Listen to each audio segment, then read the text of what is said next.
Hello friends, in this video we will look at what is a push-down automata. First thing that we have to understand is what is the difference between push-down automata and finite automata. Both of them are automata, but finite automata has a limited memory. It can remember only the state, whatever state the system is in, only that can be remembered and recalled. But the push-down automata has an additional memory which is known as a stack, and when we are transitioning from one state to another, we can push the items onto the stack and we can pop those items again and remember what we have pushed earlier, and we can match the previous inputs against the new inputs that we are reading. So in order to understand the example in a better way, let us look at one push-down automata at work. Then the remaining video will be very easy for you. So let us begin. So what we are going to do is, we have a very popular language 0 to the power n and 1 to the power n, which everybody knows is not regular. Why it is not regular? It is not possible for a finite automata to remember how many zeros it has gone through so that it can match the same number of ones. Such a memory, such a power is not there in the finite automata. This power is only available in a push-down automata or a machine higher than the push-down automata. Now suppose, let me take one language where I have 4 symbols, string 0, 0, 1, 1. So this is equal number of zeros followed by same number of ones. This is the input tape that I have. It has dollar signs on both the sides to mark the end of the tape. And then I have the finite control, which is finite control is there, and this has a stack available to it. The stack is of unlimited length. That means I can push as many symbols as I want on the stack. Initially there is a symbol Z0 present on the stack which marks the that the stack is empty.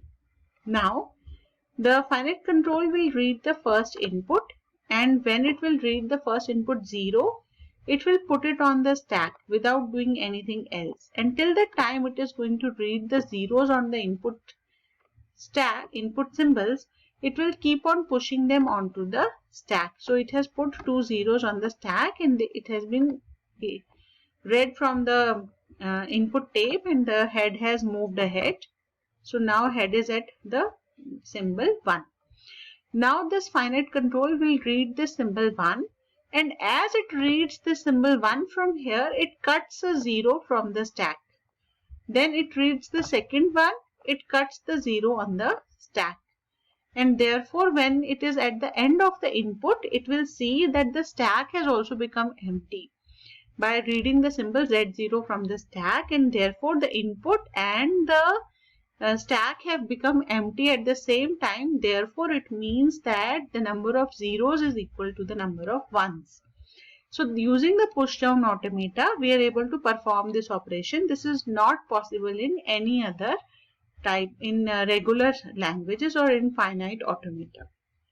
So let us go back to our slideshow and let us continue with the definition of push down automata. So the push-down automata, it is different from the normal finite automata because it has an extra component called the stack, and the stack can be used for pushing the special symbols onto the stack so that we can remember them later. And there are the push-down automata is a 7 tuple. What are those 7 tuples? The set Q, which is the non-empty set of states.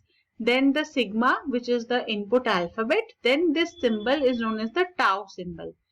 Tau represents the symbols which you push on the stack. You can push the same symbols as those in the input alphabet, but those will be represented by the tau symbol. Then we have the transition functions. Then we have the start symbol, that is the start state of the finite automata. Then we have the final states of the finite automata, and we have the initial symbol of the stack, which is Z0. So the new things which are introduced in the pushdown automata is the symbol tau and the start symbol or the initial symbol on the stack Z0. Then this is the diagram in which we have the input tape with the inputs. There is a finite control which will do all the processing, and there is a stack which will be used for holding the inputs which are given by the finite control.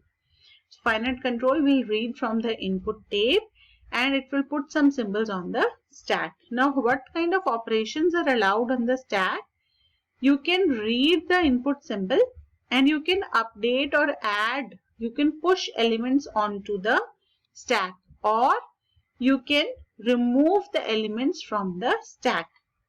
So there are in total 3 operations. Either you pop the value from the stack, or you push a value onto the stack, or you replace a value on the stack. That means the topmost symbol, it can be replaced by a new symbol.